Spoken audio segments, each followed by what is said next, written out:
Hello, everyone. Welcome out to The Good, the Bad, and the Geeky, episode 377. We've had that many episodes. That's insane. We're very happy, though. We have Kyle on the show. Welcome back, Kyle. Hi. And we want also, kind of related to Kyle, we want to tell you about our good friends. This week, one of our good friends is Mad Lab. Of course, Kyle is part of Mad Lab, like me. Mad Lab is located in downtown Columbus. It's a nonprofit organization that provides an artistic haven for the creation and experience of original works. Part of that effort involves giving young people the opportunity to create original works and see them brought to life. And no program does that better than the Young Writers 2018 Short Play Festival at Mad Lab Theater. Founded in 2011, I'm prepared today. Mm-hmm. Mad Lab's Young Writers Short Play Festival is designed to give local high school playwrights a professional theatrical experience. Students submit 10-minute plays, and the best are chosen to be developed and produced. Each student is given the opportunity to attend specialized workshops, collaborate with local and national mentor playwrights. During the 6 months, they are in the program, and at the end of the program, the plays are performed at Mad Lab as a full-scale short play festival. For more information, you can go to madlab.net and click on it, or if you just want to go right to the page with all this info, it's https://d4k.us/Y for young, W for writers, 2018, all one word. And it's a short link.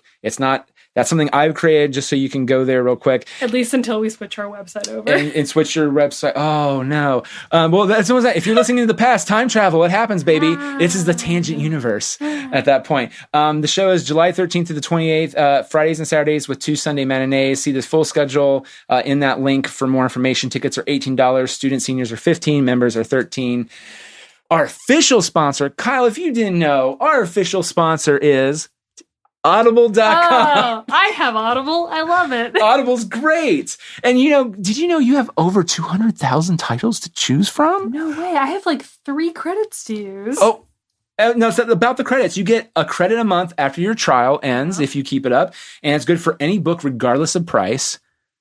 And it's ad-free premium audio you listen to offline, no interruptions, and you own your library. So say you know what, Christmas is coming up, money gets tight, you can stop it hypothetically for a little bit. I think you keep your credits and you own your library, so you can do whatever with it. You can send it to college and teach it to be a dinosaur that has feelings. And you mean a dinosaur? A dinosaur? 30% off and exclusive member-only savings, easy exchanges. Don't love a book, swap it anytime for free.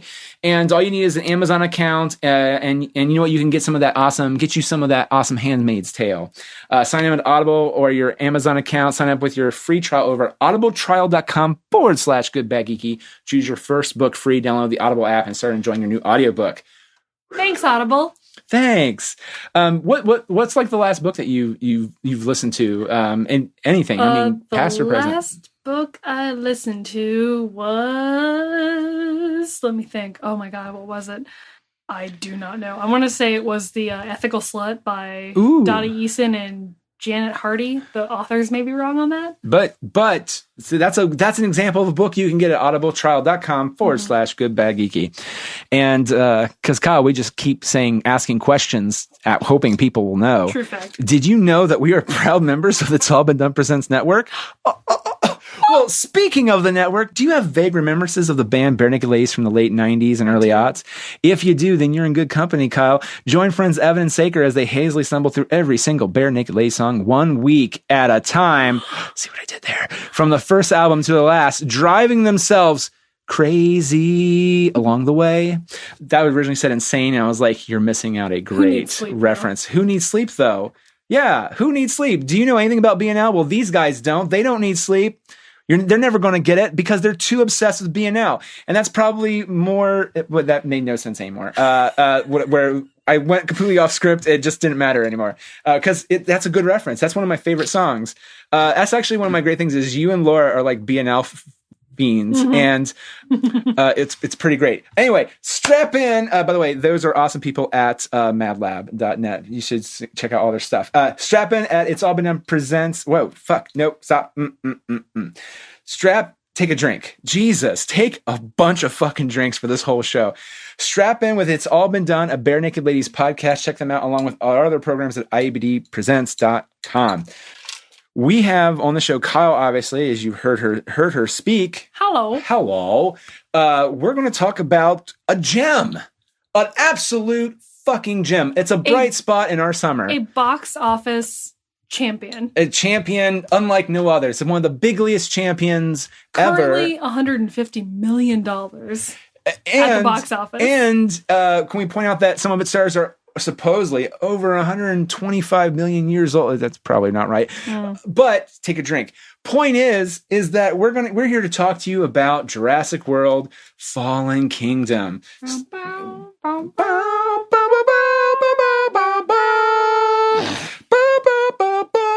my God. I can't believe it, Ellie. By the way, I love Sam Neill a lot, and I feel like his character, Dr. Grant, gets kind of shit on because, look, everyone, for those who forgot, Kyle loves Jeff Goldblum, but we got to show some love for Dr. Grant too. He's also amazing. That's actually the reason why I think Jurassic Park 3 is really good, just because of him alone, even though it makes no sense why the fuck he's there. Again, huge problems with the movie, but we're going to probably talk about heck yeah. some of these things. We talk about a lot. I mean, we go all over Jurassic Park. There's not a lot of spoilers for other things, I would say. But just in case, if you've not ever seen a movie ever, probably don't listen to this episode. Yeah, maybe don't. But sincerely, we do really go all in to Jurassic World. Actually, the whole franchise of Jurassic Park. So be wary for spoilers for that. That's all I got. Enjoy. Episode 377, Good, the Bad, and the Geeky with Kyle. Ow, ow.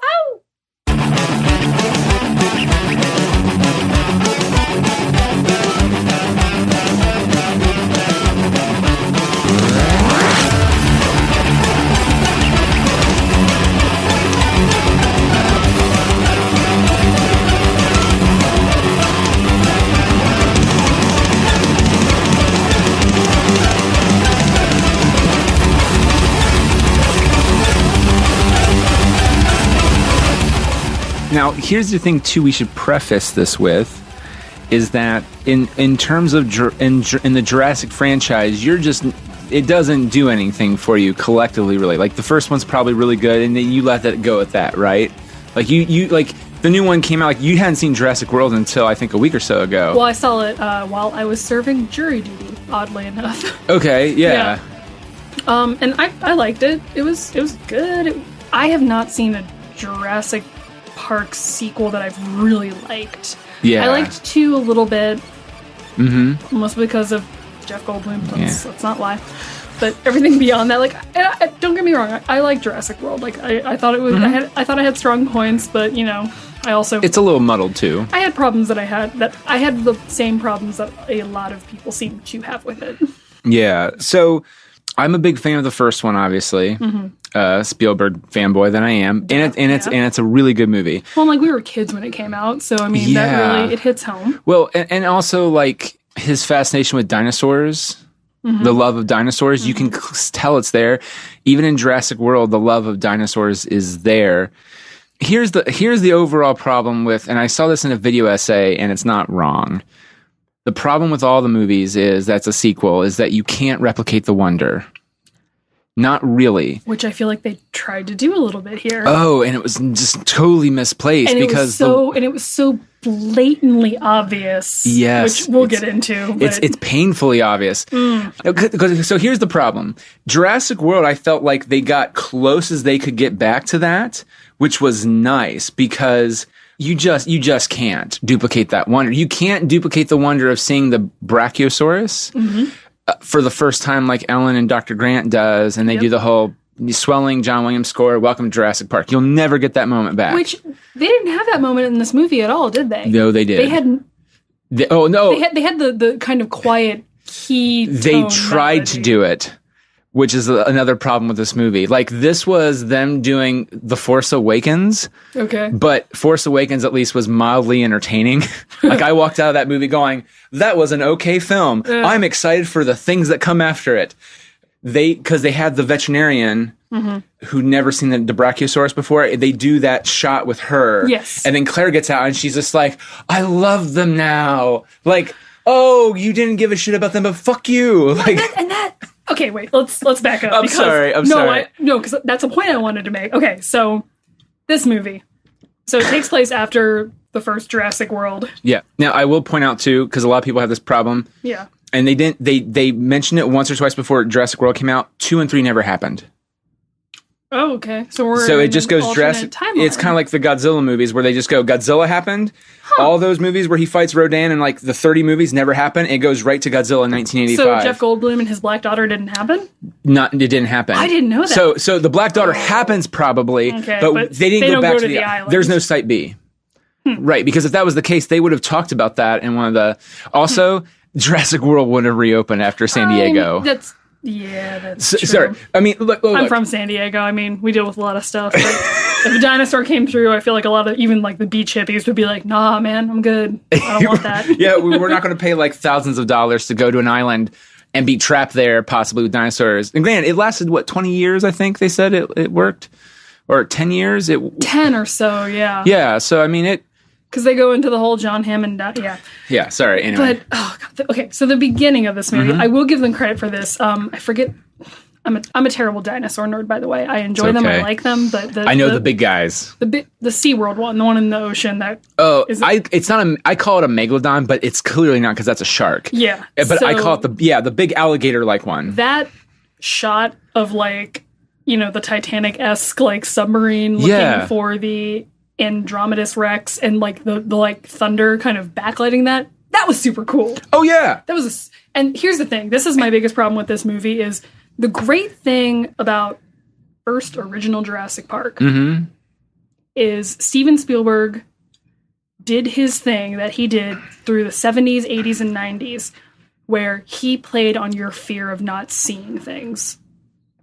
Oh yeah, like because like when I was a kid, they had there was like a traveling Jurassic Park exhibit that would go around the museums, and it came to the I'm from San Diego. It came to the San Diego Natural History Museum in Balboa Park, and it talked about dinosaurs, but it actually was more focused on the movie and how they made the effects possible. Because I mean, that movie still holds up in my opinion. Oh yeah, effects wise, but it's because you see flashes of things. Like, you do see the big T-Rex scene, obviously, but, like, for the most part, you see just the tail. And they, like, kind of focused on... They focused on, like, just the animatronics of, like, having only certain appendages visible. The hand, yeah. And it's the same... Well, okay, and this is funny. They do a lot of older showings of movies at the Gateway. They do... Yeah. They just did Child's Play. Soon, they're showing Jaws. Oh, yes. Another classic. Yeah, oh, God. Show don't tell. The entire show don't tell, and the entire theater cracked up because what the Gateway does is they actually show old previews that played back in the day. Yeah, and at the very end, they're like, based on the novel, maybe too intense for small children, and like the entire theater erupted in laughter because it's like, yeah, no shit, like this movie is intense for me as a fan. I still am scared to go in the water because of that movie. There's a shot of me looking. We were in Spain, beautiful clear blue water. There's a shot of me. We're on the beach, and they took like 3 photos, and one of the photos I'm like turning around because the water creeping up on the beach, the tide coming in freaks me the fuck out, even though it's beautiful. Like, and it goes on that show don't tell thing, which I feel like. We'll say like mid 2000s, about now, maybe a little bit before now. Michael Bay kind of kicked in, I think. You go into like, we have CGI, so we're going to show it, but it doesn't hold up and it doesn't look good. No, it doesn't. I just rewatched Wolverine Origins. Spoiler alert. Oh, I'm so sorry. It's so bad. But like they do the same thing with Wolverine's like claws. You can tell they're CGI and they do not look good. So in my mind, I'm kind of wondering what this is going to look like in 20 years. Yeah. Whereas, like, Jurassic Park came out in 94, 93? Yeah. I forget. 90... It was supposed to come out in 92, but it came out in 93. 93, yeah. I think. So I'm, like, 6 or 7 years old when this movie came out. And that movie, in my eyes, still holds up because of the practical effects that it used. Oh, yeah. This, and, like, going back to what I was saying, that, like, backlit shot was so well done because it played on the fear of not knowing. Oh, yeah. You know what I mean?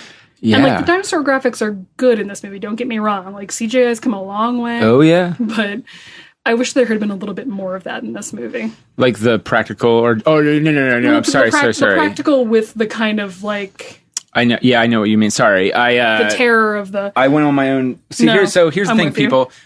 We're drinking a little bit too, and I think I'm getting. It's really kicking in right now for me. To be fair, I definitely text Nick as soon as I was out of this movie, and I was like, "Can we drink during this podcast?" Because, oh my god, So back to the beginning of this movie. Yeah. So they go down. They get the bone of the Andromedus Rex, which immediately. Which the fact that it didn't swallow or eat most of that thing whole, fuck no. Well, my thing was.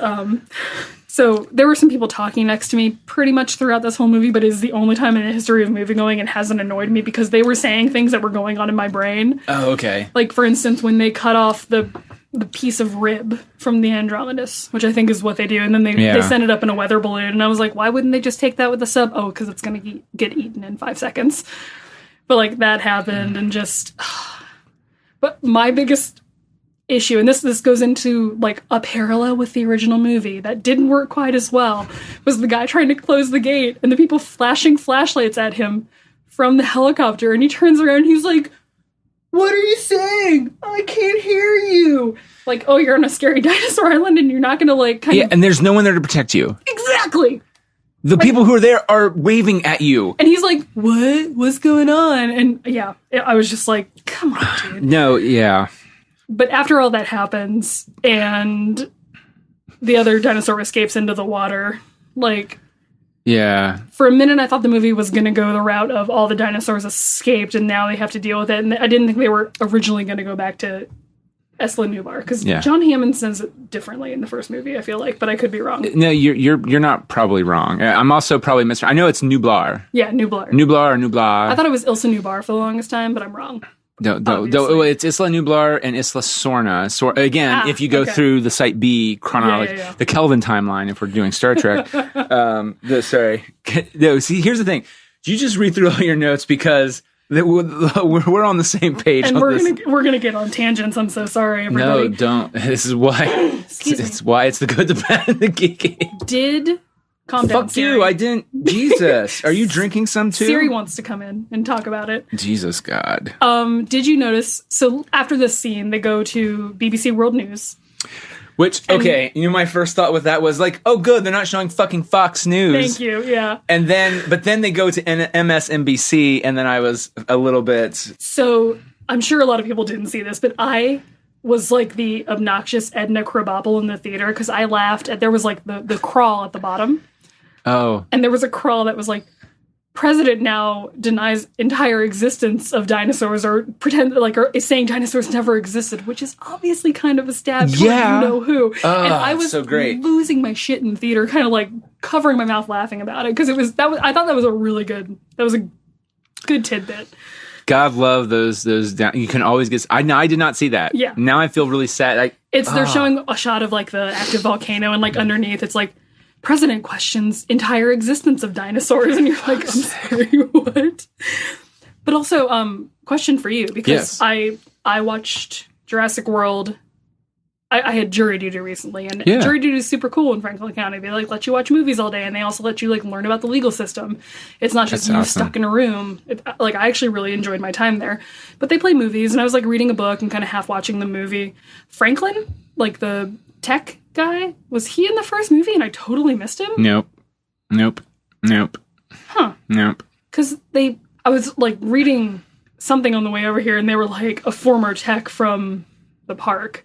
But then he is introduced as a new character. Okay. Good. He is not a tech from the park. The only tech from the park that we saw that we really knew in the first movie was Jake Johnson. Jake Johnson, yes, who Jesus would have been such a he would have been so great in this. So great. So well, here's the thing. He might have been on the back end, he created the systems, but he didn't. But he also freaks out about the dinosaurs, throughout the entire movie. So that didn't make sense to me when they were like, "Oh, he's a former tech from the park." Okay, this is a mild complaint too, which relates to this character. I feel that the character that has got shit on the most, as in they've never even gotten a chance to really be in the movies, is a character called Arby, and he reminds me of Arby.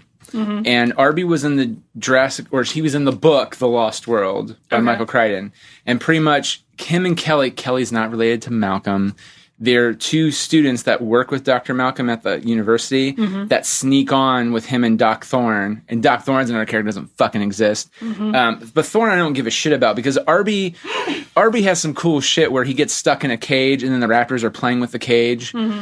and it's terrifying. I've never read the book, but I hear it's way darker than the movie. Oh, Jesus. And that San Diego does not happen. Yeah. Well, and also, if anyone here is ever interested, there's a comedian named Dan Telfer, whom I love. He wrote for Nerdist and At Midnight, all that drama aside right now.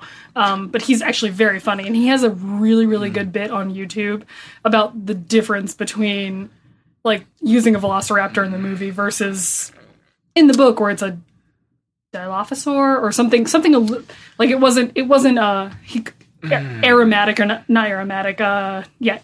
Yeah. It wasn't like fancy enough to say in a movie, so they changed it to a velociraptor, and then he talks about how velociraptors are garbage dinosaurs. It's a really good bit. Go look it up. They really are. We should watch it after this. Yeah. I think you'd really appreciate it if you haven't seen it. Yeah, sorry. But yeah, no.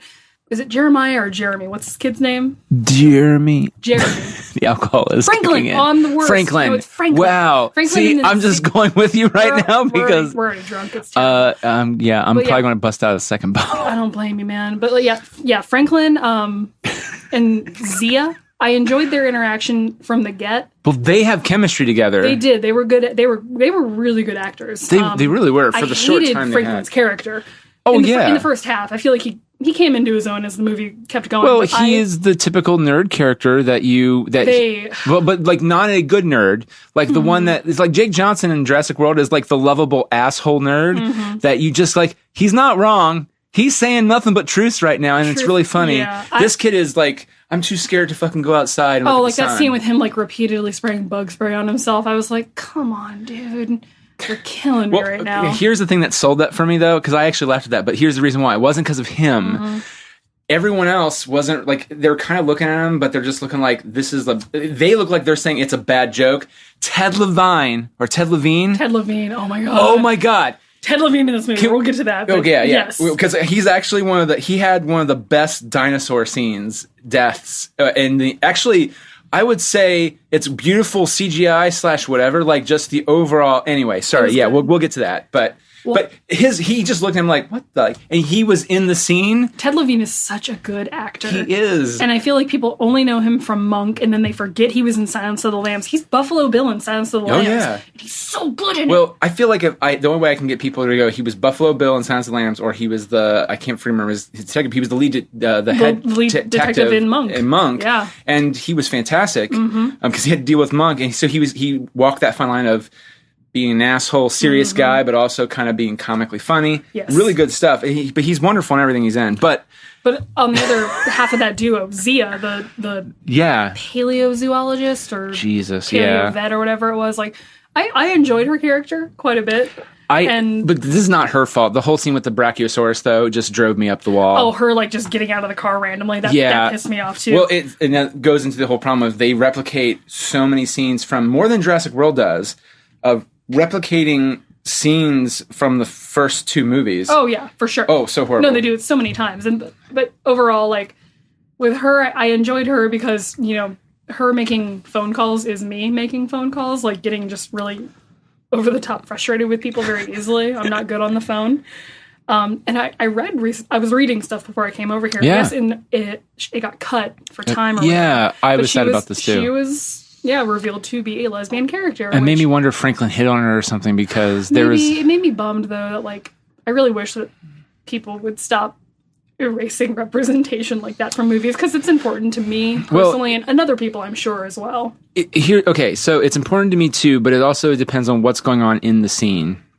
So if literally it's just that one moment, this makes me feel horrible saying this. If it doesn't, the movie is long and boring. And so they could have cut so much out. That movie was 214 minutes or something like that. Yeah.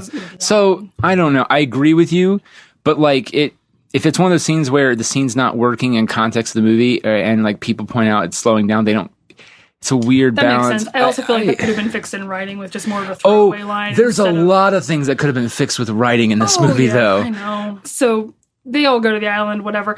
But then we like. No, before this, though, I know, but it's just the total dismissal of the first half of the movie. They go to the island, whatever. Well, like, we get Bryce Dallas Howard, who gets called into this rich person's house. Jesus. Like, it's James Cromwell. And who is awesome. I love James Cromwell, but I'm like, why? What are you doing here? Oh, He's making that sweet John Hammond or Richard Attenborough movie. I'm going to get to money in a minute here. But also, why is Charlie Chaplin's daughter in this movie? What? Iris, the caretaker of Harriet the Spy / the small child actor and all the kids. That is Charlie Chaplin's fourth daughter. Geraldine Chaplin. She was in the movie Chaplin that Robert Downey Jr. played Chaplin, and she plays her grandmother, aka Charlie Chaplin's third or fourth wife. I can't remember, but that is Geraldine Chaplin. That is his fourth daughter. So like that is a fucking film legacy, and I recognized her immediately because I like Geraldine Chaplin a lot, and she is also in oh God, she's been nominated for like Golden Globes and stuff before, and so I was just like, I feel really ashamed that I don't. It's fine. I'm a huge movie nerd. Like I recognize people out of nowhere. But I feel like I'm good with that, but I don't. Oh, here's the thing: I love and respect Chaplin, but if you had to ask me to point out movies or whatever, I can't really. I can just tell you The Tramp and The Kid, and the Tramp is his character, but there's the Kid, City Lights. But what's the one where he did hit The Dictator? Dictator, yeah. See, I just know pretty much 2 movies. No, and that's totally fine. But it's just like I like looked at her, I'm like, and it kind of fell into that same like Geraldine Chaplin, James Cromwell. Like, man, they were good. Don't get me wrong. Oh well, okay. But I feel like they were cast for the sake of being cast, which is fine. Yes. Well, there's a whole problem with that whole plot line, which is where, and I'm jumping ahead here, but I'm watching the scene where it shows a close-up of her and she realizes that she's a clone. Mm-hmm. And they show a shot of her eyes, and I was like, flash dinosaur lids, go. And it never happened, yes! and it never happened, and I was so pissed. I was expecting that too. Here's the thing. That's a stupid twist, but it would have made it so much more worth it. Real cool. It also would have motivated her decision at the end, which we will get to. Oh, Jesus Christ, yes. Back to the island for a second. Yes, back to the island. I loved when they got to the island, and I feel like a lot of people don't know this. I loved how when they landed, they did a little flash of the Jimmy Buffett's Margaritaville sign. Yes, they did. Which I'm sure you know. Everyone loves the scene in the first Jurassic World where the dude is walking away with the 2 margaritas. That's Jimmy Buffett. Yeah. And I feel like not a lot of people know that. But yeah, and the fact that they had like a Jimmy Buffett sign, I feel like, again, I was the only person laughing in the theater when that happened. That was, I did see that. I was like, that's pretty awesome. Yeah. Also, by the way, the fact that they showed the compies in this one, I don't remember them showing them in the last one, in Jurassic World as much. The compies, I love the compies. Because the compies are like the rats of Jurassic Park. Oh, yeah. They're everywhere. Well, they show them a lot in this one, I feel like. Even toward the end. Which I was very thankful for. And again, not to cut ahead. Well, there's no cutting ahead because he's not fucking in the movie. The Dilophosaurus, the spitter, where the fuck is he? Is it... hanging out, who knows? Well, I mean, they make that little like quip at the beginning where it's like, everything that could be done here is long dead by now. It's like, bitch, it's been 2 years. Right. Well, and also... This is up for debate, but but I wish they just were more clear with it. Is there something that was that one of the dinosaurs that Henry Wu? I know that was the joke. Was he's like, you had me do dinosaurs that they don't look like how dinosaurs really look. They look how people think they look, and we also made other changes like with and I'm like, oh, the Dilophosaurus is a spitter. It didn't really spit.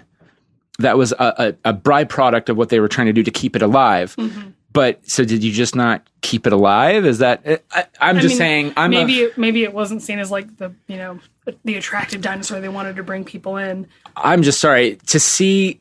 I still think that's one of the most terrifying deaths ever because it's like cute little for sure Nedry. Oh Jesus! And that goes back to the show not tell thing. Like that's one of the first exhibits they go to in the original Jurassic Park. They talk about the Dilophosaurus and they give you the information. Yes, really super early. But you don't see it, and you don't see it until like 40 minutes later when Newman dies. And can we talk about?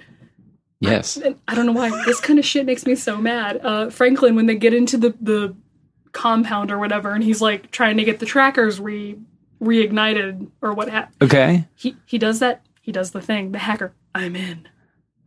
It made me so angry. Like that just goes along with like there were so many stereotypes in this movie. I got you. Okay. I see that doesn't, I mean, that's not, but I get it. I get it. It's that whole hacker mentality of like, the kid with the fingerless gloves and the nerdy glasses. And it's like, and no, like, you're right. 5 seconds later, he's like, I'm in.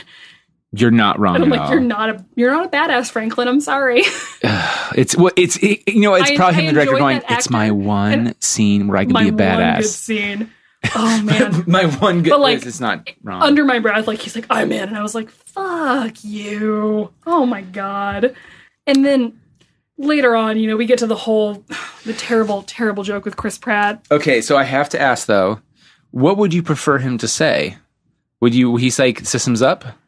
Sure, because I'm in is such a stereotypical thing to say for a programmer, I just want to make sure. It, or like, because I started to think about it, I was like, how else would you say the same exact thing? The only thing I could think of off the top of my head was systems up.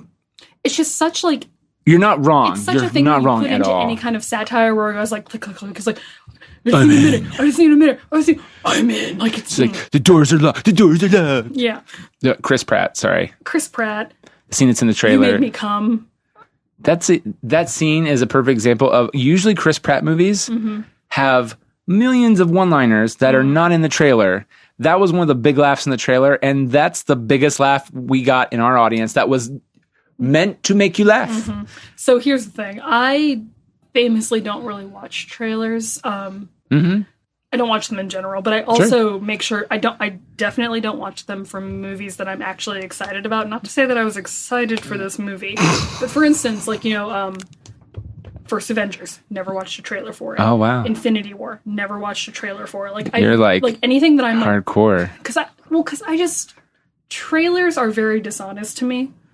And to me they just don't show a whole lot about what the movie is actually going to be. Okay. It's almost like it's the equivalent of trying to get an on the fence voter to vote Democrat or Republican. They're trying to like woo you. And I gotcha. Yeah. I'd rather see a movie because I read about it or who's involved with it, and I'm like, oh, I'm interested in seeing that. I don't know. I'm a snob. No. Whatever.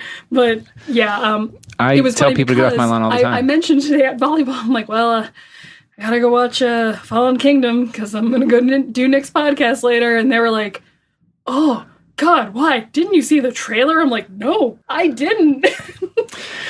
In my defense, I liked Jurassic World a lot. It was way better than 2 and 3, I really enjoyed it. We saw it a few times in the theaters. Sarah and I did, and I thought it did a really good job at kind of capturing a lot of the magic of the first movie without trying to just imitate it the entire time. Oh no, right? Like, and it had the two children characters. It had this and that, but it also didn't try to recreate it unnecessarily, if that makes any sense. No, and I think that's a fine line with problems with this movie and that movie, is that Jurassic World does homages, but in the lightest way, in the very bare basic tropey way. You have the Muldoon Muldoon character in Jurassic World is a mix between Muldoon and Ian Malcolm, but not really.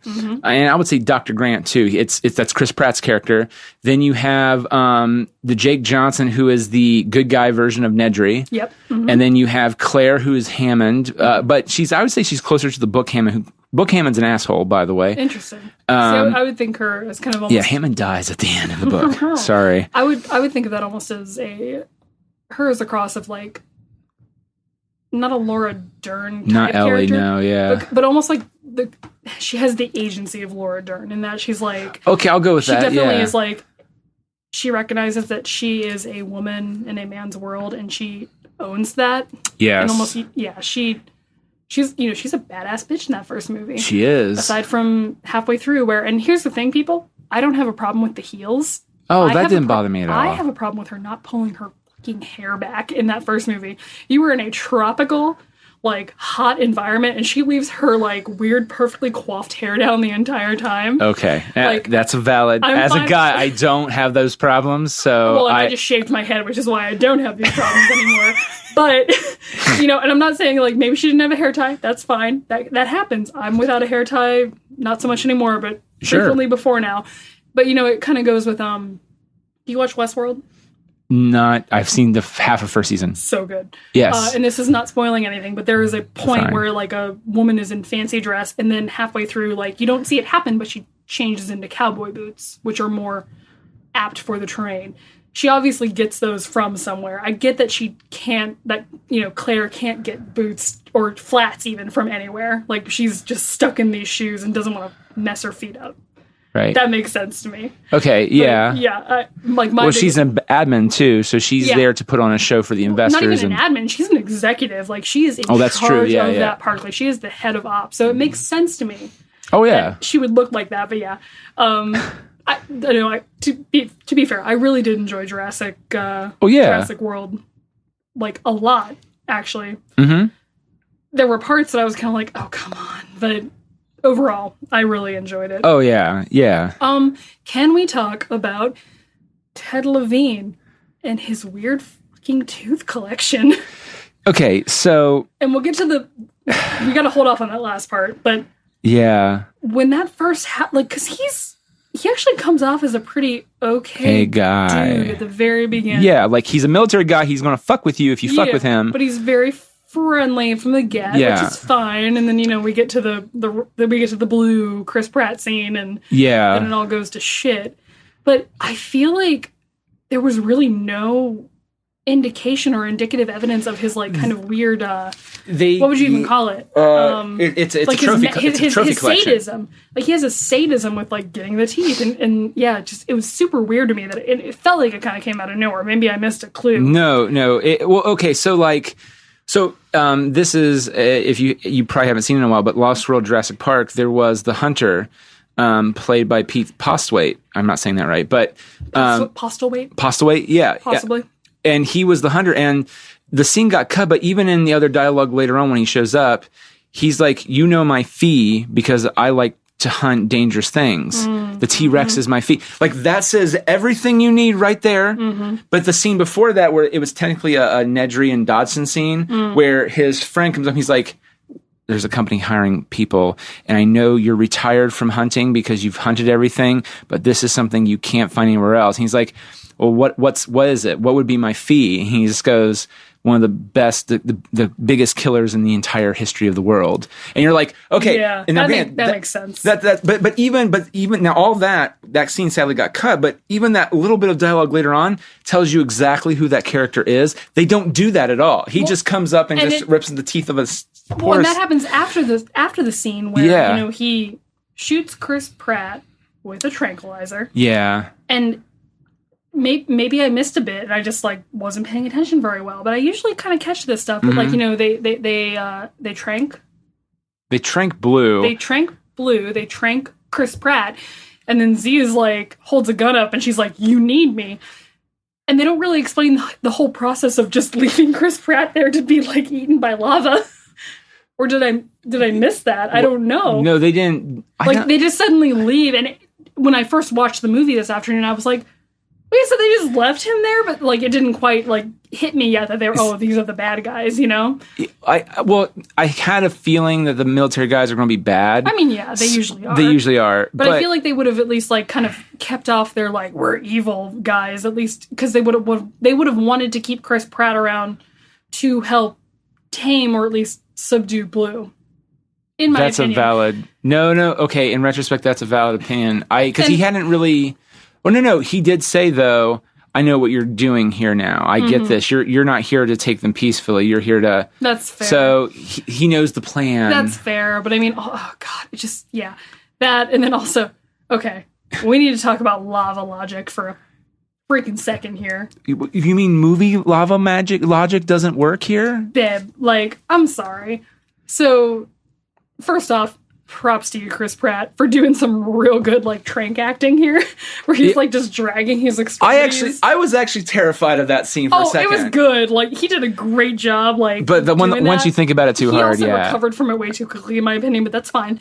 But no. So I mean, as a child of the '90s, have you been tranked before? I'm being very sincere and curious. No comment. Okay. Fair enough. So here's the thing. As a child of the 90s, I grew up with movies like Dante's Peak. Jeez. Oh, God, I can't remember the name of it right now, but there's that weird L.A. lava Volcano. Movie. Volcano with Tommy Lee Jones. Yeah, and they talk about... Anne Hesh. Anne Hesh, yeah. Anne Hesh. But, there's that whole, like, lava, when it gets close enough to you, there's going to be kind of a melting point there. So the fact that it gets like that close to him and like there's no burn damage or whatever, and he gets himself like that's fine. My biggest issue, and this was brought up by former guest on the podcast, I believe, Casey May. Yes. Casey May and I were talking about it today at volleyball, and he mentioned how he has a friend who is a geologist, and there's the point where the volcano starts to erupt. Yeah. And, starts taking the island apart, and all this, like, black smoke comes out of nowhere. And the thing about lava is when it hits water, it does make a toxic gas, to my understanding. Mm-hmm. I could be completely wrong about this. No, it does. I'm a theater major from Ohio State. I don't know geology. Sorry. But also, Casey brought up the point that his friend said that when that black smoke comes out of a volcano, it carries temperatures of upwards of 180 degrees. So there's that scene where they're in the geosphere, which, wow, that survived 2 years somehow. I don't know. But they're in the geosphere, and Chris Pratt's, running after him, and the smoke envelops him. So that's 180 degrees. Oh, yeah. Of, like, black smoke that is covering him. Oh, God, I'm going to give a credit to an article that I read that were like, it's amazing he didn't end up as a crisp Pratt. But I mean, it makes sense because, you have freaking, volcanic lava exploding. It's going to carry some heat with it, with smoke and whatever. Yeah, I mean, okay, I would have never thought of that within logic, but I see if that's one of those facts that if I knew going into that would really bug me. Well, the only reason I feel like it stuck with me was because, I grew up with Pierce Brosnan, Dante's Peak, where they deal with kind of the after effects of volcanoes and what have you a lot. Mm-hmm. And, so I just kind of carry this random knowledge around with me, as you would. But I mean, also, you gotta kind of do the suspension of disbelief, where, as with Star Wars movies, and, you have you have a fighter or a flight vessel that is engulfed in flames, and it somehow pops out of it in the the Millennium Falcon. Yes. So yeah, but it was one of those things where I'm like, he wasn't in the sphere, and he somehow got enveloped in smoke. He would have burned up to a crisp. And totally survived. I also cracked up when the boat is leaving the island and the brachiosaur is on the dock, walking after. He's like, guys, guys, what are you doing? Guys, are you leaving me? Guys, and he's backlit with volcanic eruption and ash, and I was like, buddy. Here's the thing. And this is the problem with this movie. So this is Sarah's thing. She's like, that scene earlier with Claire and the veterinarian, you're supposed to care because Claire cares, but you've not built any reason to really... So that's the weird thing that's really difficult to do in film, and Spielberg somehow did, is that you cared, even in the Lost World Jurassic Park, when you see the Stegosaurus, there's still this moment of wonder going, oh, cool. Well, and it goes back to what you said for a minute at the beginning, of all of a sudden Claire cares. Well, and there's that too. Whereas before she kind of was this soulless executive that was we're just here to make money, and that's why we have the Andromedus Rex and yada yada yada. But then suddenly at the beginning of this movie, she's essentially is an animal rights activist. Mm-hmm. She's a Jurassic version of PETA. Yeah. It doesn't make a ton of sense because she lived through the incident. Yeah. And suddenly she's like, well, no, we can still control it, and we can try to get them somewhere safe, and yada, yada, yada. And that kind of struck me oddly. For a second, I thought they were going to go to Site B. Well, for a second, I thought that she was going to be like, oh, I've been demoted to a lowly assistant, because they show her in her first scene, coming in with coffee, she's me. I thought that too. I'm an administrative assistant, that is what I do. And I was kind of like, oh, they're not going to go this route with it, are they? But no, they just went the nonprofit route, which I've also worked. But here's the thing. There's a part of me now goes, it would have been better if she was the administrative assistant, possibly. Yeah, no. There's so many things that, yeah. Yeah, it's just interesting. But because I couldn't care about that when the dinosaur were leaving, I was visually going, that is a beautiful shot. Oh, it was gorgeous. If only I gave a shit. Yeah, it didn't give you that emotional pull, which Then we go back to, I'm going to call her Harriet the Spy the whole time. Like, the girl who played Maisie, she was a very good actress, but the entire time I'm like, Harriet the fucking Spy over here, like, sneaking around, like, watching people. Jesus Christ. Like, did you ever watch that movie? That was kind of a girl movie. Like, it was a Nickelodeon movie, so Harriet the Spy. I love that movie. Like, I actually have many a Mead, like, Dalmatian notebooks, like, filled with, like, when I was like, I'm going to be a spy. Just like Harriet. Yeah. But I did love Toby Jones as the Weasley bad guy. What a stretch. Okay, so this is the other thing that really just irks me. Like, so that to me is the second coolest death that could have happened. Mm-hmm. It did happen. There's no lying about it. But like, yeah, go for it. And it's the other side. There you go. It really just made me sad that, like, it started off. You can tell I'm already. We need it. We need it. I mean, okay, I liked it, and as a matter of fact, that was a genuine laugh because good for that guy for getting fucking killed.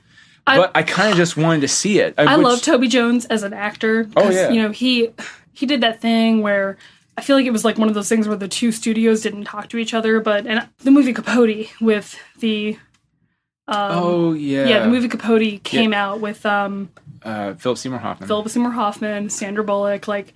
Wonderful Academy Award winning movie. And then not even 6 months later, Infamous came out where Toby James also played that character. Mm-hmm. And I feel like he's such a character actor, but that was also kind of the perfect character actor role for him.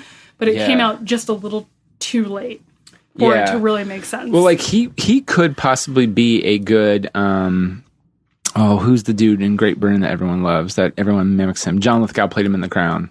Can't think of his name right now. Winston Churchill. Churchill. Yes. He would be a good Churchill, and he would probably nail it. And as a matter of fact, knowing my luck, he probably has played Churchill. Mm-hmm. But, He may have. Yeah. Well, Churchill is also Toby James is a shorter gentleman, and Churchill was like a very big, imposing person. Was he tall though? I knew he was big. I feel like he was a little tall. I could be wrong. I don't know Churchill as well as I should, but I feel like Toby James maybe a little short. But also The Hobbit exists, so we know that apple boxes are out there. Well, I feel like John Lithgow's too tall though to be. I guess because that's true. So I guess it's a weird. But I've been watching The Crown lately. Have you and Sarah watched that at all? We've watched. It's right when I was still working overnight shift. So we were watching season 2, and we got 2 episodes in, and I fell asleep, and we haven't caught up. It's really fantastic. Good. I haven't watched the whole thing, but the early years have Matt Smith from Doctor Who. Oh yes, yeah, and John Lithgow plays Winston Churchill, and is really good. Oh, he's fantastic. Oh yeah, so I need to continue watching that because I stopped because I got into Westworld. First season is amazing. Mm-hmm. Oh, here's the thing with Westworld. We moved, and right as that was airing, and when we moved in here to where we're at now, we had to get HBO. So I missed all of Silicon Valley because it premiered midway through season 1, and I missed the last half. I'm watching Silicon Valley now, which you and I should talk about someday. Yes. Okay. Sorry. No, it's fine. We're off track. It's fine. Okay, so back to the Harriet the Spy mansion. Yes. With James Cromwell. Cromwell. And Chaplin. And the guy who I thought was Sam Rockwell for like a hot second. Oh, no. What else is he in? I don't know. I looked at the name. I don't recognize it. I'm sure I've seen him him in other stuff before. I feel like he's like in a TV show He kind of reminded me of a Sam Rockwell in Charlie's Angels-esque character. Oh, yeah. Follow my weird logic here. No. I'm with you 100%. Like, he seems charming and nice. Yeah, for sure. And then that guy's going to be fucking turn evil. Oh, yeah. So then Harriet the Spy goes down in the elevator, and I'm sorry, why did they even try to hide the reveal of BD Wong from us? So have you ever played the SVU drinking game, Nick? No. Tell me more. We all love drinking games here. We do. So aside from the GBG drinking game, yes, my cousin, the one who lives in Florida, works for Disney, whom I've talked about before, she and I used to play the Law & Order SVU drinking game. And there are a few other rules, but the one primary rule is if you see BD Wong, you finish your drink. Why? Because he's not in every episode, but when he is, he's like the consultant that comes in. He's the badass. He's the badass. That solves the crime. And it's the same thing. Like, so it got to a point where my cousin and I would watch movies, and her husband, Steve, is like a huge nerd, like loves Star Wars, loves Star Trek. He's like a wonderfully full encompass, like he loves the culture. Yeah. And we got to a point where we would watch movies with him, and if we saw BD Wong, we'd be like, BD Wong! And we would down our drink. Yeah. So it got to that point with this movie where I was on my first beer and I saw BD Wong and I was like, well, and I just downed it. Oh, that's... I do love it. I think that he is a valuable asset to bring back.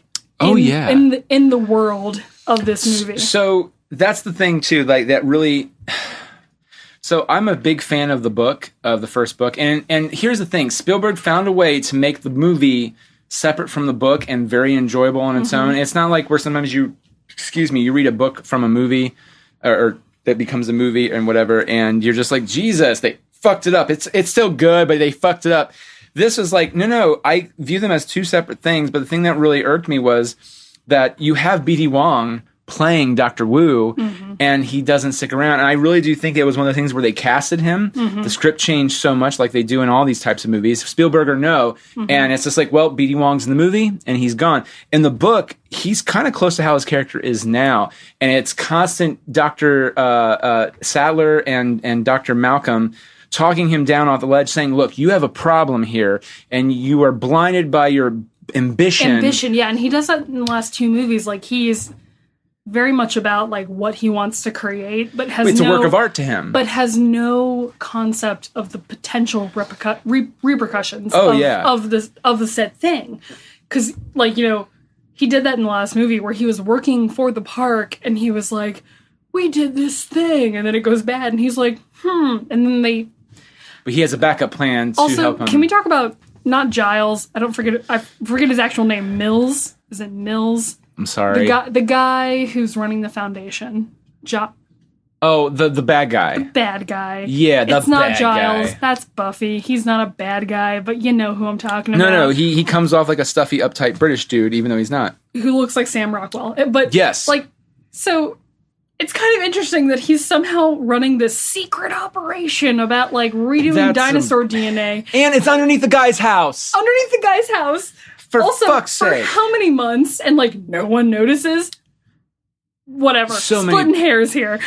But yeah, anyway, BD Wong, anytime you, like pretty much my rule, anytime you see BD Wong, finish your drink. Can I, sorry, a weird subtract on his character, Dr. Wu. One of my favorite deaths in the book is Dr. Wu, because he finally realizes that, I need to read this book. Do you own it? It's in storage though, so it's locked away. But, here's the thing, if you can find it at the library, get the one, or you know what, let me check before you leave, but I might have it with me, but if not, I have the Barnes & Noble version where it comes with like the fancy bookmark, and it has both books in one book. Okay.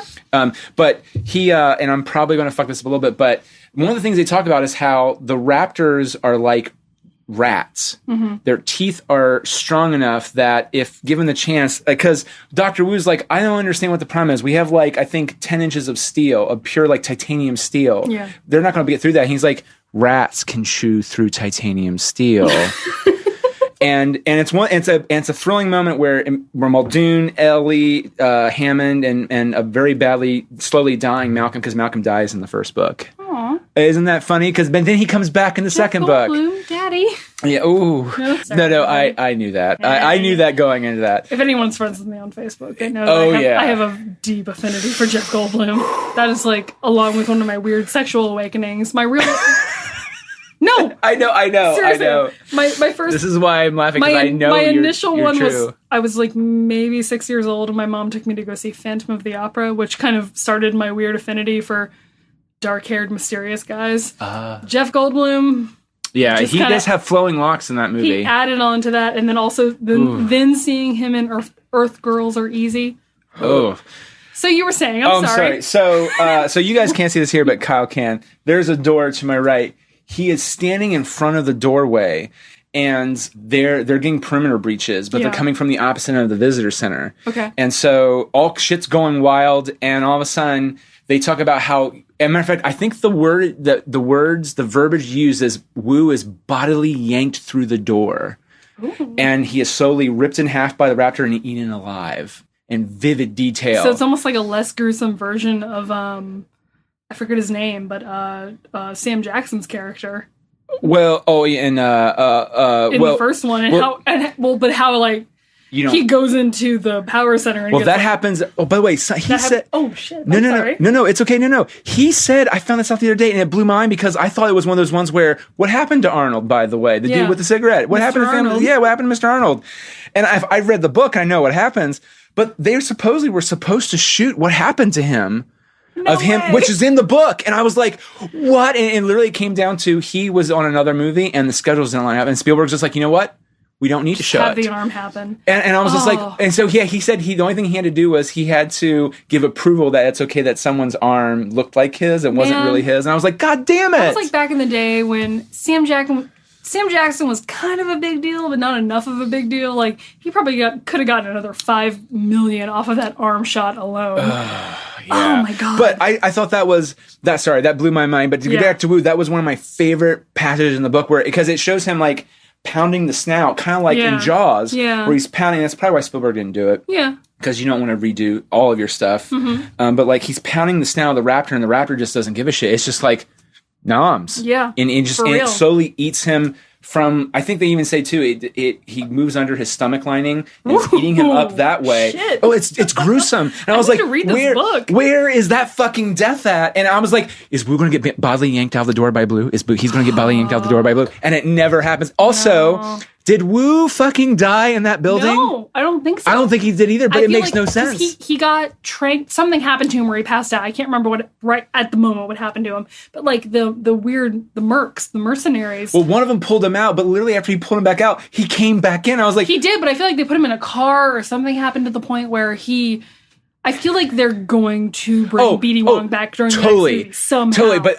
and Blue herself, unlike Delta and some of the other ones, she kind of leads the group and shows empathy towards Chris Pratt. And there's a few gems in this movie, and one of them being like, oh no, like you show a sign of weakness to an animal, which is you put your head down, and the other raptors try to bite him, attack him, and Blue is very much empathetic. Oh, empathetic, and it's a beautiful scene. It's very touching. So that goes into like the whole BD Wong scene of like, the Indorex, is that what they call it? Indoraptor, I'm sorry. Yeah, I think the Indoraptor. The Dominus Rex was the last one. Yeah. Indoraptor, they're like, it needs a mother. It needs someone to lead. Take these traits on. Yeah.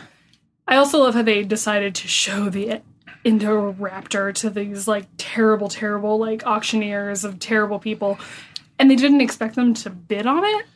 That so annoyed me. The whole scene is just horribly flawed to me because, like, there are so many better ways to show that scene. Now, I will say one of the things that I really enjoyed, so that's the thing is when you're watching this movie, I feel like there are little moments, like little smudges of enjoyment that occur that a spike up and spike down. Yeah. One of the moments that I was like, oh, the movie's getting good was they're showing, not necessarily telling, what's happening, but you see from, is it Mills' perspective, people start flying up everywhere because they're getting rammed. It's super good. And then you see, I wish they would have done more from his perspective, or so a little bit more where you just see little glimpses, not like the shot of him actually ramming people, because you already know what's going. Yeah. You already set up what's going on. It was very much. It was a show don't tell moment. Right, and it was still good enough that it was entertaining for that one moment. But when you think about the whole scene overall, like now, granted, what happens, but for example, they show the raptor, Indoraptor,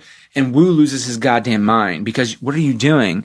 And I really wanted him, I kind of wish it was one of those things where Wu was just like, I know what the fuck's going to happen. This is not good. He doesn't have, because that's the thing too, we kind of overlooked. Blue, this is a demo that was made that does not have Blue's DNA and thus empathy installed yet with a handler. Sure. So this thing is pure unbridled rage raptor. It also shows kind of, I love you, BD Wong, but what a bitch his character is. Oh, yeah. So that happens, and then, the party breaks up or whatever. This was the moment where I'm like, I'm not alone in this theater. Because, in the scene, they have the cage out in the middle of the showroom. Yeah. And Ted Levine's character sees him and goes, oh, what are you? He opens the door. And I'm not trying to over-exaggerate here. I feel like the entire theater together went, seriously? Okay, but it's still one of the best deaths in the movie. Like, it's still... it was so good. Don't get me wrong. Oh, yeah, but it's the typical horror movie. Like, what are you doing? Really? Yeah, no, But no, it was so good. And the death itself was good, aside from the whole, like, tail coming up and him going, ooh, ooh, and, like, turning around. Now, see, I like that. I thought that added to it because I was like, I feel like all the deaths to this point have been kind of just okay. Yeah. And also, we haven't really lost anyone that's in the main cast yet. And that it's kind of the main cast. And I was like, oh, good, he's going to be the first. Thank fucking God. And then when he's doing that, and I even like too, like the raptor smiled a bit, and I was just like, it's cheesy, but it's right. And I was just like, I kind of like that, but you could have done this bullshit from outside the cage. It made me just if it was me and I was going to die like that, I would rather shoot him 2 times with tranks before I fucking walked in there with him. But even like because even then, I'm sorry, he shot him with 2 tranks, and like he was like, "Oh, you're a tough boy," and suddenly the dinosaur was like, oh no! I would have kept plugging him with the darts. Is what I'm saying, we'll and then walked in so that happens. And Ted Levine, I felt like had the best death in the movie. It was so good. Also, it's kind of a Silence of the Lambs death in a way. Oh hell yeah! Which I thought was so kind of where because it's not his character's death in Silence of the Lambs, but it's the police chief that gets strung up on the bars by Hannibal Lecter. Yeah. And whatever. And that kind of happens. Yeah, which was really good. Sorry. No, that's a good correlation. That's what I thought. I was like, are they doing a Hannibal Lecter reference? Because if so, they did many other references in this movie. Jesus Christ. My biggest problem, again, and I talk about this to my friends, but I hate kids in Jurassic Park movies. Every time that I watch Jurassic Park, I want those 2 children to die so badly. I know they saved the day in the middle, and I know they saved the day at You're the Dr. end. Grant at the beginning with Tim, where it's like they follow you, and you're just like... And but like, to be fair, I'm not even Dr. Grant, because he like... Kyle loves children, by the way. You do the Young Writers thing. I do, and I also work with children, and I have worked with children for a long time. Right. But... Yeah. Them in the kitchen makes me so angry. And also, going to another parallel, that Harriet the Spy Macy in the freaking dumbwaiter. Oh yeah. That's okay. That to me is another example of a poor homage. Poor homage. Like as soon as it happened, I did what I like to call a Dallas flop. Dallas Ray, who I think has been in the podcast before. Yes. Like he just leans back into a chair and goes, ugh, and like lets his limbs go limp because it was so obvious. It was. And like not in a cute way. You know? Not at all. Yeah, when she's in the dumbwaiter, it's the Lex in the scene where the raptors and you think and she can't shut the lid. And she can't shut it, and then she's like, ugh. And it wasn't like in the Jurassic Park movie where the raptor hits a mirror or whatever, like, and then she shuts it. Like the kid can shut it eventually. I feel like the only reason they did that was because they wanted to homage the original movie, and it didn't make sense for the story, and it pissed me off. Well, that's the sad thing too, is that story-wise, if some of these things could be explained logically, but there's no logical explanation for half of this shit. It's literally them going, and here's the thing: is AJ Boyega or whatever. I know he loves horror, and here's the thing: some of it, by theory, is good stuff. The problem is Spielberg already did it, and your homage to it isn't really a good. It's not like Jurassic World where it's a good homage for the most part. It's like, matter of fact, they do, I think, almost reference to that in Jurassic World and they do it in this one too, and I hate it. Where, and I was just like, you're not even doing this right anymore. Or they show, it's in the scene with the kids, but before the kitchen, where they're eating and Lex sees the raptor shadow, and you can't tell it's the shadow, and then you see the raptor step out of it, and you're like, oh, fuck. They do a similar thing in this one, too, where there's a drawing of a dinosaur. It's not a raptor, but it's very clearly blue or the Indoraptor, and you're like, oh, fuck you. I know what you're doing. Let's go back to the first Jurassic World for a second, where they go into the old park entrance, or the old park, center, and they show that exact same freaking image, and nothing bad happens, but that's a good homage. That's what a good homage looks like. Because it gives you the wonder of going into the park, and now you're just like, what's different now in this new park that's different from before? But this is why I don't know what it is. I hate children in Jurassic Park movies. Like, don't get me wrong. I have worked in education for, I want to say the first 8 to 10 years of my life. Yeah. But Jurassic Park movies, like, I can watch Jurassic Park a trillion times, and any of my old roommates, any of my friends can tell you I root for those children to die every time. Aww. Even though I don't want to, even though I know it's not going to happen. Okay. They're the worst. It's my anger at the lack of survival skills, and I know they're children. I get that. I understand that. But we'll go into the fact that this fucking girl who knows, quotation marks, so much about dinosaurs, goes up into her room and hides under her covers and still gets discovered by the Raptor or whatever it's. Oh, it made me the so... The Raptor. That's a great Rugrats reference, by the way. Sorry. Continue. The Raptor, yeah. The Raptor. Let's call it the Raptor from here on out. Jesus Christ. It makes me so mad. It makes me so mad. Also, before that happens, really happy that Blue had a super good knowledge of toxic chemicals. Oh, yeah. Good for Blue. It got knocked. Blue knows her shit. She got a degree in JWP. Again, it goes into World. She's like, oh, okay. And then, she gets, blown into a railing, and she's still like, let's go, now, bitch. To be fair, she got the fuck blown out of her in the last movie, too, when the stuff's blown up with the... That is true. They all did. But, oh, my God. Because I was watching that, too. I was like, she just had a blood transfusion. She could be bleeding. No, but it happened, she's just, there, and she's like, oh, this is bad, and runs away. Anyway, it's an animal. No, also, okay, the death scene of the raptor or the Raptor, and it's an awesome shot, but it totally feels undeserved. And also, okay, well, that's the other thing. I'm sorry. Let's go back a minute to when they're trying to hide, and they're like, let's turn off the lights. Do you think they haven't engineered this dinosaur to be able to have sight-based, movement-based vision? Yes. I was like, why would you fucking do that? I would never. Fuck. I feel like... Well, and everything's fine until the lights come back on, and then that's the other thing. This small... Yeah, I'm sure that's the problem. Well, and that's my big problem with the beginning of the movie, with the douchebag who's like, I can't hear you, No, I'm sorry. If I saw anyone doing this I would be like, oh, shit. Not even that, but, he's doing that. He doesn't go there, but then he sees the T-Rex and then freaks out and moves. It goes back to him covering her mouth and going, don't move. They can't see you if they don't move. Oh, yeah. Yeah.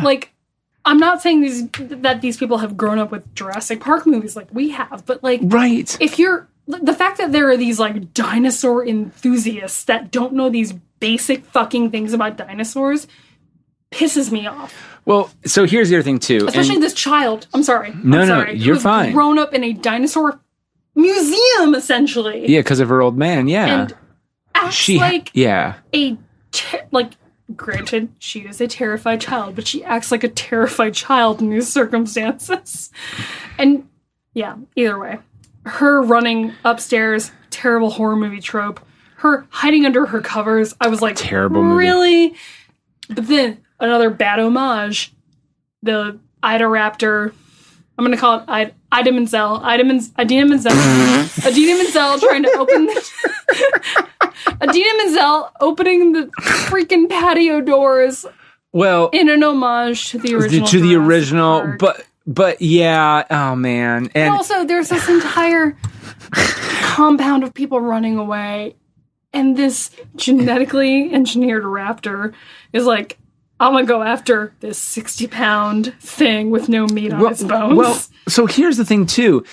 This would have been, in my brain, my writer brain kicked in. I was like, is it because it smelled her earlier and it got away from her? Is that the reason why? But, explain that. All you have to do is have Dr. Wu, if you gave a shit about us, have him fucking explain some shit. There was none of that. There's not really a good version of that scene in this movie where the I don't care if it was just him walking and talking on a screen.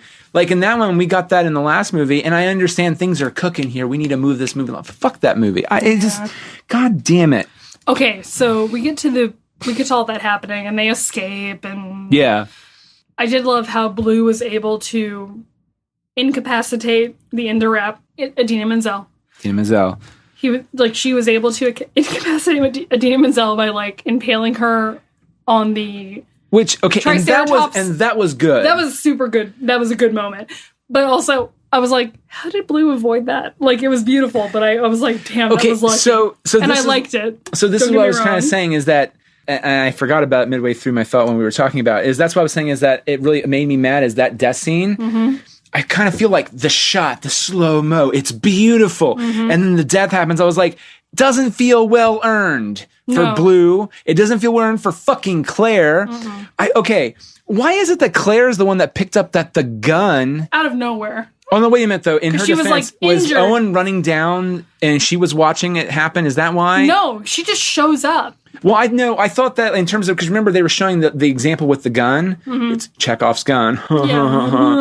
Which, because I was like, but I thought Owen watched that happen too and then went down. She got impaled with, well, this is before that, Idina though. Menzel's, like, but she was, like, staying there. But then the next time she shows up is when she's like, bang, bang, bang, bang on the observatory metal. But what I'm saying is before that, though, before that even happens. So they're watching the thing go down, the sail go down. Yeah. And they watched the I thought Owen watched them doing the review of the of Idina Menzel with the gun. And there's that scene where he gets the gun finally, and he doesn't do what I would sit there and go, aim, laser, sound, boom, boom, boom, boom, get the fuck away from me. That was earlier. Earlier that happened. Because, that's what I'm saying. Because he shot it, but he only had 2 shots. Because like that entire. But those are normal shots of the gun. That entire time I'm like, shoot it more. But then he was out of shot. So I guess she got another gun. I don't know. No, it's the same gun because I don't know if what happens is you put the laser pointer on the target. Okay, and you press he fired rounds into it and like the fifth element button. She was.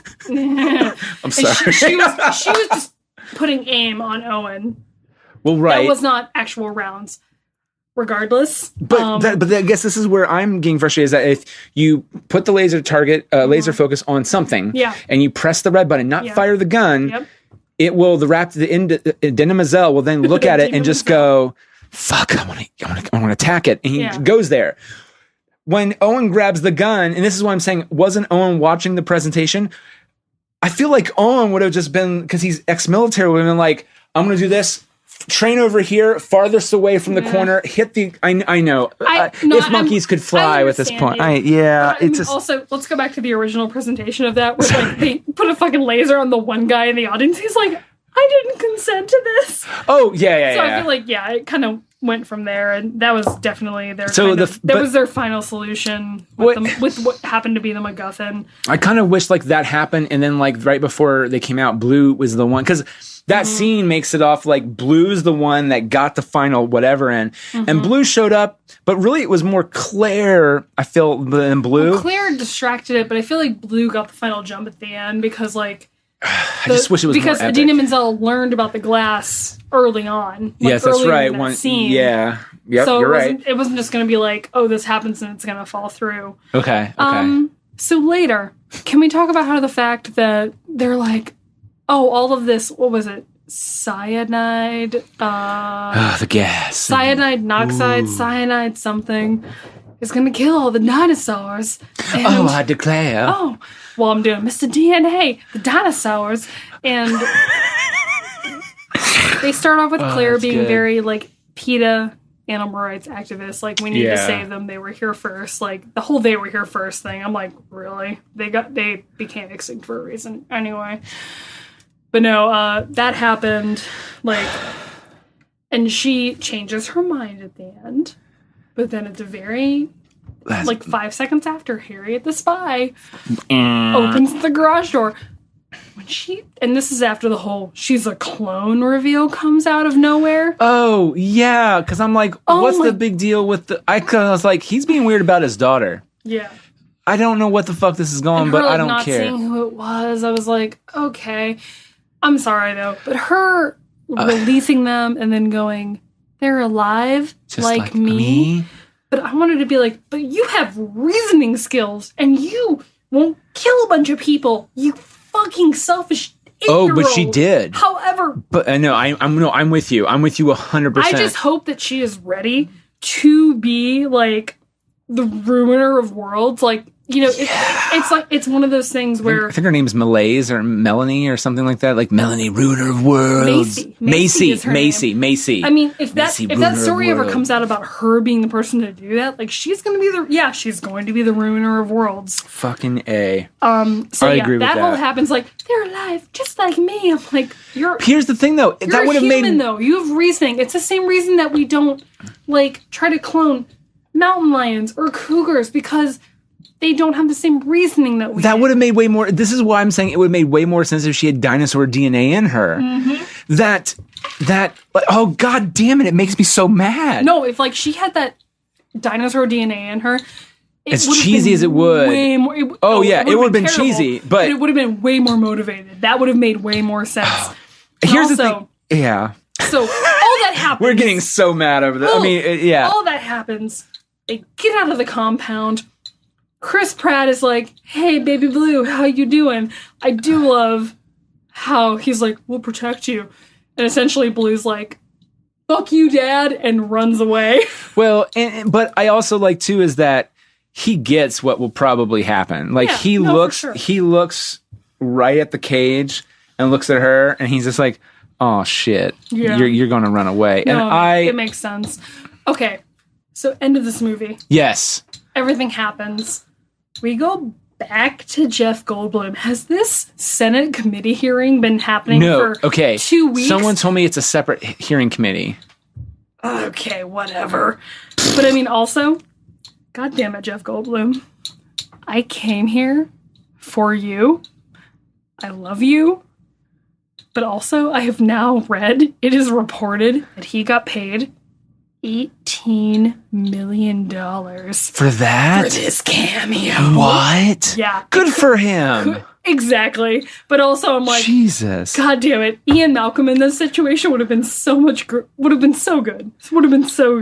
And as a comparison, he only got paid $7.5 million for Thor Ragnarok. Which he was way better in. Jurassic Park has that sweet Jeff Goldblum money. I know. But oh my god. Jesus. Lord. So it makes me wonder, did you see the cameo in the first Jurassic World? It's very ever so subtle. I read about it. It's but who is it? It's on the train. And it's the assistant. She's reading a book when the kids are there, and she's like, "Oh God, the kids!" And she's reading a book, and it's Jeff Goldblum's book about chaos theory. And they have a picture of him, and apparently he came in and he shot some other stuff too, like publicity for the book. I don't know what happened to it, but they said he still is in the movie, and I was like, "Oh, that's cool." I mean, to be fair, he made his money. That's great. I'm super happy for him. But man, I was hoping for more from this movie because I love Jeff Goldblum so much. I sadly, this is where I feel kind of bad. I could have told you he wasn't going to be in the movie that long. And I probably could have known had I read about it. I just decided not to. No, I know. It's fine. Because I know that you love your boy, and I'm trying. And I should have gave you the heads up on that one. It's like fine. You're going in with a mostly Jeff Goldblum-esque movie. Yeah. Yeah. So overall, not a great movie. No, it's not. So here's how my brain worked. When I walked out of the movie, I was just like, that was better than Lost World Jurassic Park. And then when I slept on it, I woke up the next day, I was like, everything we talked about kept coming up. And I was like, no, that makes no sense. Also, I give a shit for none of these characters. Like, I hated Owen and Claire in this movie. You nothing. Yeah. You know what? Who I liked? Fucking Blue. You know, we haven't talked any about the Blue stuff. Blue was great. She was the best developed character in the whole goddamn franchise. Blue, in a way, was kind of the main character of this movie. Yes. And granted, she should have been, but like, I kind of wish we just saw more with her in general. Like, oh, I agree. Like, I kept waiting for her to come back, especially with Idina Menzel. Like, oh yeah. Well, this movie suffers from, I'm even thinking right now, like, I enjoy Jurassic Park 3 way more than this movie. Because I feel like with Jurassic Park 3, going in at this point, this is purely You're here to watch people die via dinosaurs and see how they escape. And there's nothing else. There literally is nothing else. And so when you see a major plot hole in that movie, which it's a bad plot hole where the one dude gets picked up and killed by the pterodactyls or petrodons, whatever, and then he shows up again with the army at the end and he's okay. You're just like, what? I mean, I feel like this is that scene in War of the Worlds where the kid goes over the hill and then the nukes go off, whatever, and he's okay. Yeah, and it's the same. Yeah, it's the same kind of thing. And granted, I was excited when he came back alive, but I was just like, but this movie also isn't trying to do anything else. I feel like Jurassic World Fallen Kingdom is trying to do something else. Like Jurassic World, at the end of the day, is trying to talk about how the thing that we made fun of the first movie is now worse because corporations like Universal, NBC, and DreamWorks are running the show. And it's not about dinosaurs aren't good enough anymore. How do you make something better than a dinosaur? You engineer one from scratch. And that's like, okay, cool. That's sci-fi. That's what sci-fi is. Great, super. This one, if you had to ask me like what the fucking point of this movie was, I can't tell you. I feel like with the third of the trilogy, we'll call them, announced, yes. This movie is very obviously it's a bridge. It's a bridge between those two. It wasn't well written. This is one of those good examples of like there are so many great ideas and none of them really coesh well together, but they could not in a great way, but just enough to go, oh, that was cheesy, but you know what? I want to see that again. I wouldn't mind watching it when it's on cable. Like, don't get me wrong. I kind of like the idea of like, when dinosaurs are going to live among us and we're going to like Walking Dead, but with dinosaurs. Yeah. That's cool. With, the 10,000 year long Senate session with Dr. Ian Malcolm. Because I'm sorry, they have no differentiation between like the beginning of that. No, you're not wrong. It seems like it's like all in one day. He's suddenly like, hey, and by the way, welcome. We live with dinosaurs. Welcome to Jurassic World. Dinosaurs. When he said that, the entire theater fucking lost it. Yeah. You know how Jeff Goldblum does. Yeah, especially with that character. I mean, well, now it's his thing. It's just, it's always been his thing since The Fly. Well, no, if you watch his, I feel like in The Fly he doesn't do it that much. Like I feel like Jurassic World or Jurassic Park, he really goes for it. I mean, and then since then it's just like he's done it before then, but this Jurassic Park is when it got noticed. Peak Goldblum was achieved. Goldbluming is a thing. But yeah, like beyond all that, I don't know. I feel like this movie was kind of a bridgeway between Planet of the Dinosaurs and this one, yeah. Yeah. I also love how this small Harriet the Spy Child now is obviously going to be adopted by Owen. Oh, for fuck's sake. That's the other, that pissed me off too. Like, oh yeah, she's going to be adopted by these two fucking assholes. They're assholes. They don't need children. Claire could eventually talk to children. Oh, Claire can't fucking talk to oh, Jesus. Like, it's established in the first movie. And in the second, it's reestablished. At least she cares now. Do you like dinosaurs? I also like dinosaurs. Do you like candy? Do you want to get in my van? Let's be friends. That's totally... It's so creepy. Oh, but yeah, God. Well, see, that's what I'm saying. That would have actually worked if they would have thrown something in where, like, she had to interact with a kid earlier in the movie, where she's like, I'm still having problems with kids, and it's just like, well, luckily there's no kids where we're gone. Yeah, I do right. appreciate how, as a whole, the Jurassic Park franchise, aside from movie 2, where you see the brother and the sister for like a split fucking second. Oh yeah, I do appreciate how overall, if a kid appears in this movie, they do not reappear. Yeah, and that kind of it kind of bums me out a little bit. I really? I like Tim. Okay, at least with Tim and Lex, I like them, and I like the actors who played them, Ariana Richards and Joseph Mazzello. I like them, and I would love to. I know Ariana is like, I'm a painter now. I do like them both as people within the movie. I just would like to see them as adults. I'm also an asshole who acts like if I'm in a movie or in like a situation like that, I'll suddenly be super cool and be able to be like, you'll be able to handle the shit. I'll be able to handle all this shit going on. Because like in my mind today, like when she goes into her room and hides under her blankets, I'm like, well, what would I have done when I was that age? But even then, I'm just like, no. Well, everything up to that point. Not so much the fault of her, but more the fault on Idina Menzel, who was like given all these like random heat traces of people running away from me. I'm going to go on the roof and sniff out this one weird small child. But again, if they would have established this, like when she is almost has a prey and doesn't get it, it bothers her. Like that would have been a way better thing for me. Where it's like, I'm not saying it would have been actually enjoyable. I would sit there and my brain would go, "Oh, it makes sense." Like I had to fudge that logic to make me go, why the fuck is she after her? You retcon it like I do with everything. Like I retcon so much shit with nerd culture to make it make sense to me. And I hate that I do that, but also you kind of need to do it. Sometimes you do, and it's okay when you do it. I mean, and that's where the fun comes in, because then you can talk to other people about what's your retcon for that, because this is, But this one is just like, well, again, like if you watch Jurassic Park 3 and 2 even, like everything I feel like makes sense for that thing. Like, again, I don't like the kid in the third Jurassic Park movie, but I like, well, you have Taya Leone and you have William H. Macy, and I enjoy them and I don't mind them. And so it's like, I kind of want them to live. Or this one, I'm just like, I don't really give a shit if anyone lives or dies. Like, honestly, when Adina Menzel puts like a tooth into Bryce Dallas Howard, like, I was in the theater going, maybe she'll die in this one. Like, I felt no connection to any character, which is sad. It is sad. Because at least in the last one, I did kind of care for her character a little bit. Even though she was an asshole, I felt like she doesn't want people to die. It's just that she's more caught up in her job, and that happens to all of us.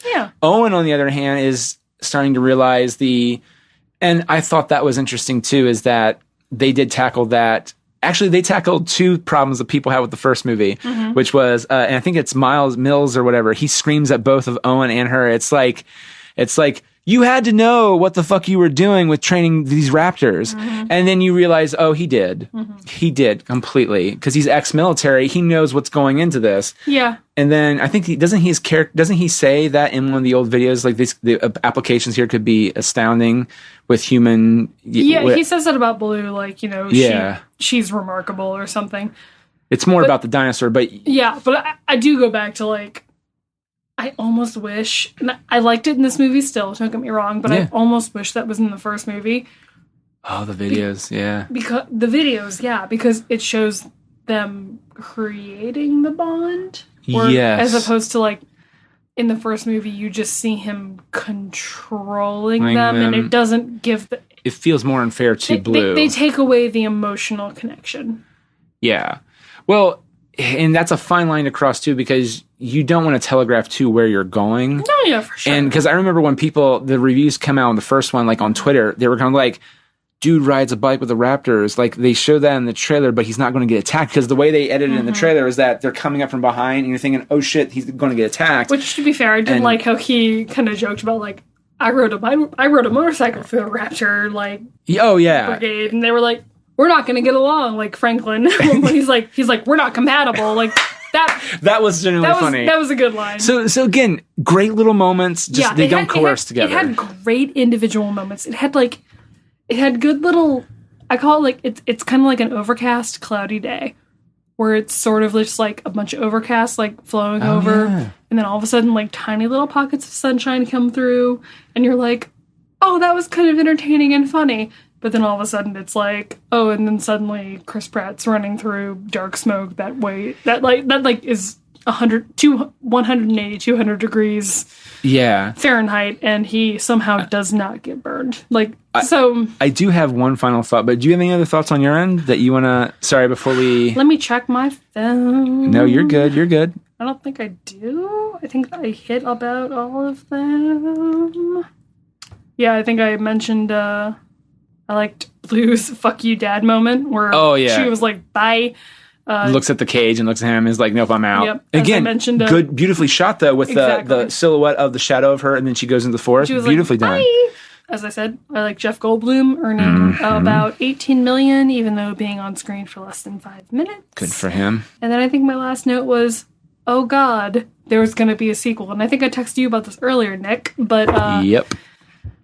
While Ian Malcolm is talking, fucking T-Rex, like, breaking through a fence and then roaring at a lion. I'm like... So god-awful, horrible. God, it's so bad. It's not even... Yeah. Like, you're not even trying to hide the subtlety of your fucking metaphor at this point. Oh, no. Yeah, not at all. Like, I feel like, again, and this is the difference between context and like, when the T-Rex eats the dog in Lost World Jurassic Park...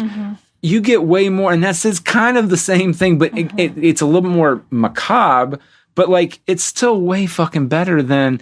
And also, I feel like everyone's fucking chill as fuck driving in the car. Like, what if they could get hit by a dinosaur? Like, no one's thinking about that. Well, I get it. You just survived a massive problem, but I would still be going, like, they're fucking everywhere. Well, it goes back to in the first Jurassic World, how they talk about... They you know, show the T-Rex feeding, and they show the goat with the flare, which is a good. That is another example. It's a clever, good homage to the original movie, right? Because it doesn't absolutely duplicate everything from Jurassic Park, but because like the dumbwaiter shit and. Ugh, I hated it. I'm with you. Like, I'm with you. Fed back into my, I want this child to die, even though I have no reason for her to do so. Why do we need the T-Rex to fucking do a triumphant roar at that? I feel like in the original, we'll say 2 or 3 movies, the T-Rex always came out as kind of the symbol, the anti-hero. Yes, like the person who saved them at the last minute, who didn't know because they're an animal or whatever. More recently with Jurassic World, now all of a sudden the people that were originally the animals that were originally the villains, the velociraptors, are now suddenly kind of the good guys. And now I feel like in this movie, at certain times, the T-Rex and the velociraptor turned into kind of like the anti-hero good guys. Yeah. I guess my thing was, too, is that, like, there's always that one shot, and thanks to Spielberg deciding not to kill Muldoon, or deciding to keep Muldoon dead. Yeah. Because originally he survived the raptor attack like he does in the book, and he's the one that comes in and saves Dr. Grant and the kids and Sadler at the end to help them distract them. Yeah, and he was there. They shot like 1 or 2 takes, and he's like... Spielberg he's like, you know what? We need the T-Rex back for that one shot. And it's that epic when dinosaurs ruled the earth shot. Oh, it's so good. And I feel like... And that's another example of a good homage when they go to the original visitor center. And they don't like call out to it, but it's two unfamiliar characters in a familiar world. Right. Which, again, going back to this movie, I feel like kind of like a bad homage was suddenly when they are like doing a camera shot in a side view mirror that is like objects in mirror upside down, maybe closer than they appear. Like that's a bad homage. Like, it's so if that would have been one of the few in the movie, it would have been passable. Exactly, and it's so hard because like no fault to the people who tried to make and made this movie. Like I feel like they were trying to do it in a respectful way. They weren't trying to be assholes about it. No, not at all. It just kind of shows. No one goes to make a bad movie. Well, it just kind of shows like how hard it is to make a good adaptation / sequel. Especially one of this caliber where it's a big budget. Like, look, it's simple. It's dinosaurs kill people. I mean, it costs like, I think I read $170,000 and it's now past the 500,000. Or it's million. For like, That's okay. 170 million has now passed the 500 million like mark. Like, obviously it's made its money back. It's going to be fine. But yeah, like, it kind of goes with that whole thing of it tried to do it in a respectful way, but it didn't succeed. Oh, yeah, it did not at all. And I haven't had enough time to process why that didn't succeed. I mean, I really felt like, and some of it was just, it's not a half-baked idea. It was put together in a half-baked way. The execution was half-baked. Yeah. The ideas were kind of not. Mm-hmm. But, like, the thing that I was trying to say before is that, like, the example, Jurassic World ended with the T-Rex having that triumphant yell again at the end of the movie. Yes. The T-Rex has his big triumphant yell when in Lost World, right before he goes under the thing. But then he has it, he doesn't have it again, he has it with all the dinosaurs of Site B. Jurassic Park 3, he doesn't because that dude gets killed real quick. But, so in this one though, I felt like they had 5 of those scenes where the T-Rex came in and roared triumphantly and then like ripped somebody off. Like that scene, I know you didn't watch the trailer, but the scene on the volcano, it's a beautiful scene. Well, the T-Rex comes in at least 3 or 4 times. Oh my god! It's like we get it. Han Solo comes in and saves us. He is the hero in the first movie multiple times. Jesus Christ! Yeah. It's just hard. We're terrible. We're millennials. We kill everything. Can I? Okay, so this is. It's just. No, So it's tough. So this is my final thought. Yeah. And this is how I knew a movie was not going to be great, because I've never seen them do it in any of the other movies. Not Jurassic Park 3, they still do the normal like font on the screen, and then they just do the 3 slashes, and then they zoom in through the slashes. That's better than this. Like they do the full on like CGI, like they do at the end of the lava. It was so bad. That's what they do at that. You put that shit at the end of the credits. That was the sign. I was like, they've never done this before. Yeah, I don't like that. They're trying to tell us how like badass of a movie this is going to be. Ooh, lava. Yeah, that was my signal that things were not going well. Yeah.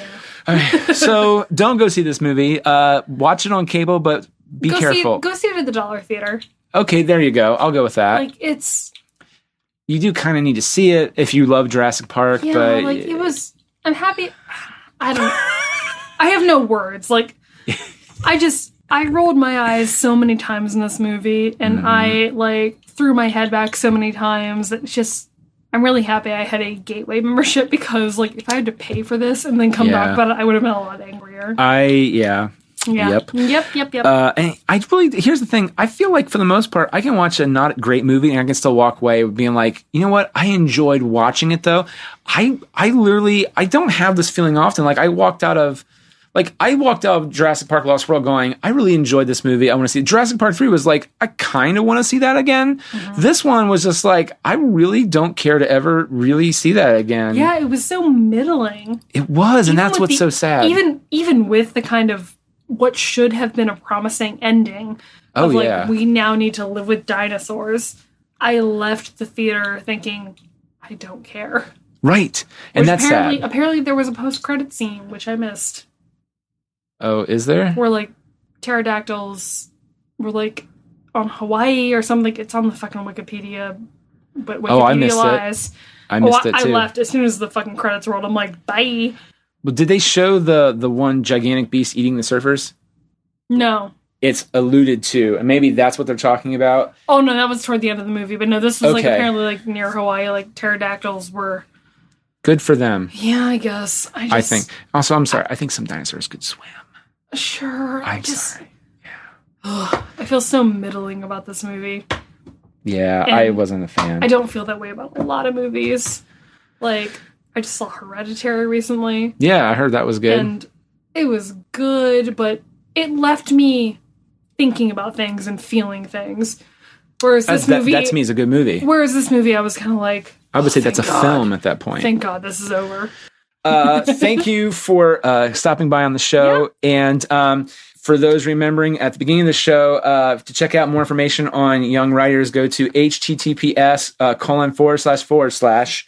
d4k.us/Y for Young, W for Writers 2018. It's a short link. It'll get you there. And that way you don't have to type in matlab.net/young-writers. You lazy assholes. You are lazy assholes, but that's why Uncle Nick's here to help you out. Or go to matlab.net. It'll also take you there. That's true as well. All right. So thanks for listening, Kyle. Thanks for listening. You're Kyle. welcome. You're welcome, Nick. And we're both a little sauced. It's fine. And if you have let us know your thoughts. Goodbadgeeky at gmail.com. I almost said go to GBG Podcast at gmail.com. That does not exist. It does not exist. It's just goodbadgeeky at gmail.com. Now I have to probably create it, though. It's fine. Oh, fuck. Just do it. All right. So thanks, Kyle. Thank you.